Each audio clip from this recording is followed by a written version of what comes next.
There are three things that are known to cause relapse. Drugs, because they cause surges of dopamine. Drug cues, because they affect glutamate. And stress, which causes the release of the neurohormone corticotropin releasing factor, or CRF. The theory that explains the role of stress in addiction was developed by Dr. George Koob of the Scripps Research Institute in La Jolla, California, and Dr. Michel Lemole of the University of Bordeaux in France.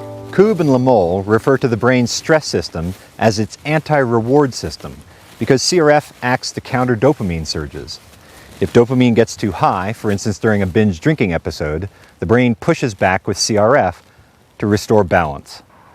Ordinarily, the brain maintains this balance or homeostasis around a hedonic set point, much the way it maintains body temperature around the set point of 98.6 degrees Fahrenheit. During an infection, the brain resets its body temperature set point and we get a fever.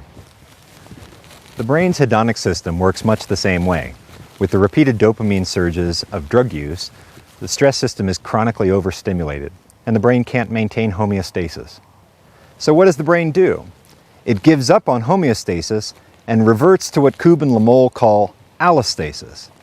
Allostasis is the process of regaining stability through change. And what changes? The brain's hedonic set point.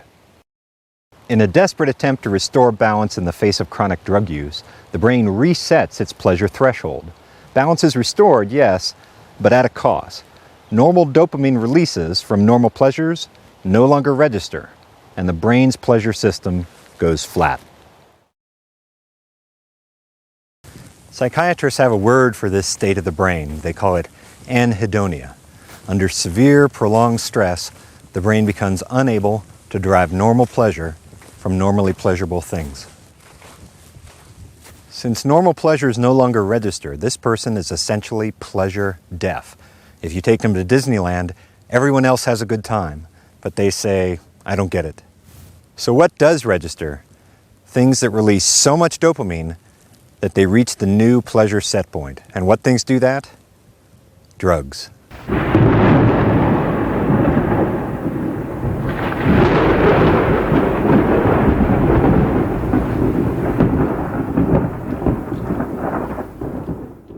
These dopamine surges cause the brain to lock onto the drug. From now on, anytime the brain is stressed, it goes straight to the thing that it knows is best at relieving that stress, and that's the drug.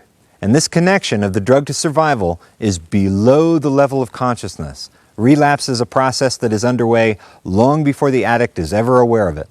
I think this goes a long way to explaining why addicts have a tendency to relapse at precisely the most inopportune moment. The day before their court hearing, the day before the big job interview or the family reunion. It looks like the addict doesn't care about these things, but that's not what's happening. It's when they get stressed, they relapse. They don't know why, it just happens.